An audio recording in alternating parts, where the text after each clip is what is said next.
Hello, investors and traders, and welcome to this week's market report. I'm AJ Monte, and this is a one-year daily candle chart of the diamonds. That's the Dow Jones Industrial Average ETF, ticker symbol DIA.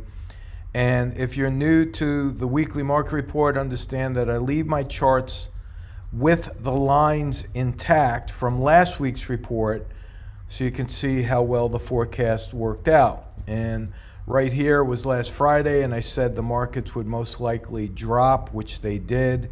The end of the line being my target, as I thought that would be the place the gap would fill, and then we would see a bounce, because 80% of the time gaps do fill, and then after they fill, there's an 80% chance prices will reverse. So we might see a little bit of a bounce here next week, a little bit early, but as we move down to the bottom here, the CCI, I also talked about the acceleration of the CCI to the lower levels and forecasted that we would most likely see a sell signal, which we did. The CCI crossed below that red line, which is the plus 100 mark, and when the CCI drops below that, a sell signal is generated. So what does that mean for next week? Well, notice this candle right here.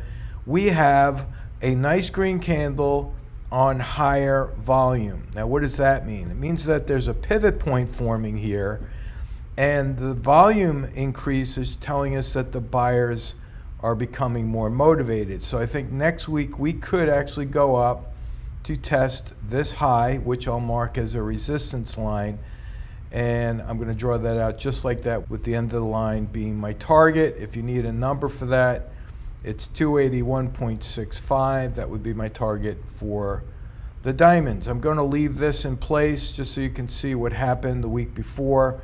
And remember, when I leave this intact like that, it'll be there next Friday.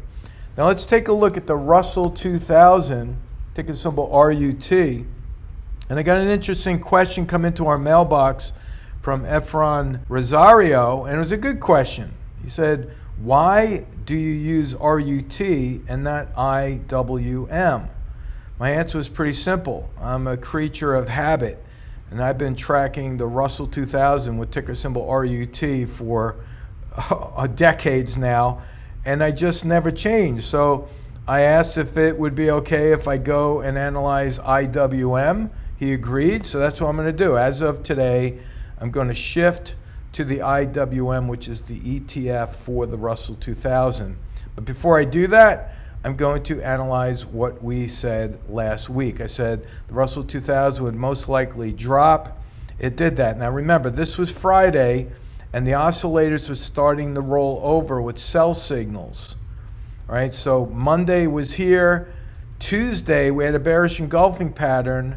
Wednesday, we had a long shadow above that candle, which again is bearish, and we proceeded to go and push towards the 20-period moving average. Here's what I think is going to happen for the Russell. Now, to draw that out, I'm going to switch to IWM. Okay, Efron, this is for you. All right, now, you can see now that this ETF, which tracks the Russell 2000, is right at that 20-period moving average. See that? Now, notice the volume. As the price is dropping, the volume is increasing. So unlike the Dow, where we have a green candle, we have a down market in the Russell with a gap below the market. See that? So I think next week the Russell 2000 could drop a little bit before moving up. Just like that. So I'll leave that in place with a pullback to this gap area right here, with an end target by the end of next week for IWM to be 156.65. So that's for those of you that are using that as a target price to manage risk or set your own price targets. There you go. Now let's take a look at the VIX, ticker symbol VIX. Interestingly enough, the VIX came within pennies of hitting my target right there. See, at the end of the line is 25.01. The high on Thursday right there was 24.60 and change right there. And the volatility index closed today with this long shadow above.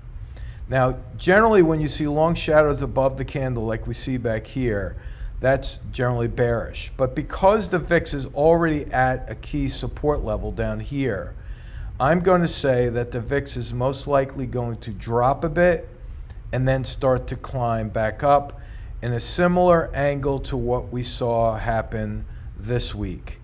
So I'm going to leave this in place, and I'm going to leave this in place as my forecast, with the end of this line right here for the VIX being 23.93. And again, for those of you that are using it as a target, maybe trading options, that's your number.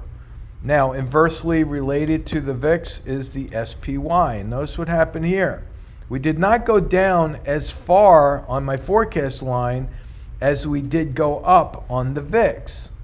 So we more or less have the VIX conflicting with what we're seeing here in the S&P. And if we believe that the VIX is going to move down before it goes up, then that means we're expecting the SPY to go up before it goes down.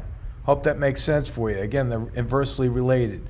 I'm going to shift this over like this. Watch this. I'm going to remove this line.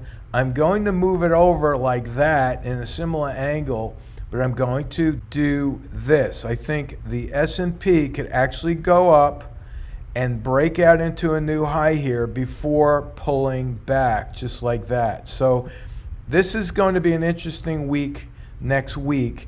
And from what I've seen over the years, the week that follows the monthly expiration Friday, which is today, that generally turns out to be a pretty volatile week. So we're going to see how this all pans out next week. Remember, we have gaps below the market here, which would act as a support level. We have another gap down here, which I'll erase because the upper gap right here would act more as a support, and we'll hit that first before hitting down here. But again, notice what we have. And even though, and this is what we have to watch out for, I'm going to talk more about this. Even though we have a new high today, we do not have a higher high on the CCI. So we are still showing a negative divergence from price compared to the CCI.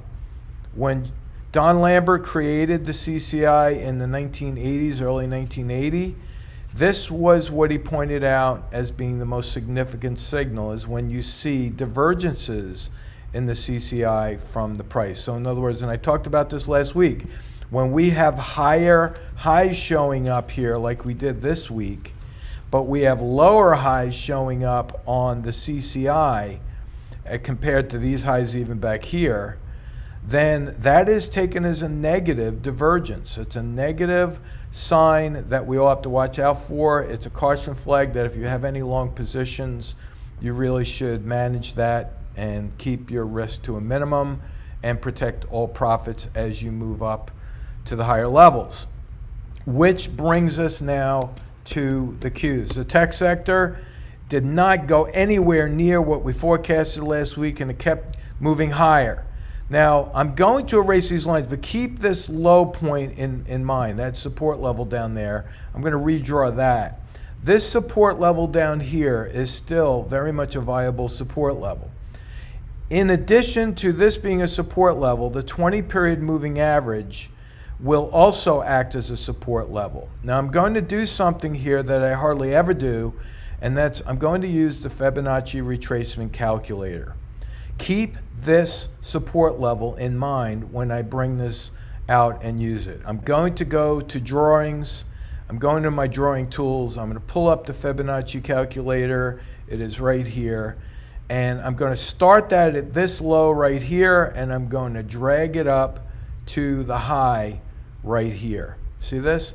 Now, generally, not all the time, but generally, when you have a nice upward leg like this at a fairly steep angle, you will get a 50% pullback on the Fibonacci retracements, which leaves us at a support level right around 266. Notice where my support level is here, right there, right around 264.5. And notice where the moving average is at 269.97. So this area right in here between the support level, the Fibonacci retracement, 50% pullback, and the moving average brings us right into this area right here.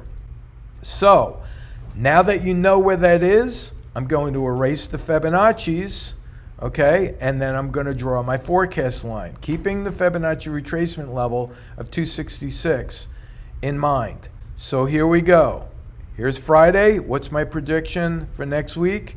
I think we're going to start to see this pullback right around to the 266 level. Now look, I'm going to extend this out at an angle that more or less mimics what we see back here in speed lines. You see this? See this? This is a speed line, basically tracking the mean of this range high and low in this downward leg, and I'm duplicating that out. Now, that is not a 1 week forecast. That is a 2 week forecast, right? So for those of you who are trading options, we might even go a little bit higher, but I'm saying that by the end of this period, we'll probably start pulling back to that Fibonacci retracement and to this moving average in this general area. All right, so that's my forecast for the Qs. I hope you're enjoying these reports each and every week. Please do me and everyone else a favor. If you're watching this on YouTube, click on that little alert bell. All right, there's a little alert bell under the video in the frame of this. And once you click on that and you subscribe, it'll notify you when the next report comes out. Again, this comes out weekly. I usually post it either Saturday morning at 6 a.m. or right after the close on Friday, but you won't miss a beat if you click on that subscribe button and click on the alert. And by all means, please share this, like it, and do all that other good stuff that you do on YouTube, because the more people who watch this and follow the signals, the more accurate the signals become. Believe it or not, the more people who follow a buy signal, the more chances people will react on that buy signal, and vice versa for sell signals. It isn't any different than a market analyst raising a price target or putting a buy recommendation out. The only difference is the chart is not a person. It's giving us an actual picture of the supply and demand for each individual stock and each market that we trade. So that's it for now. Have a great weekend, and we'll talk to you soon. So long.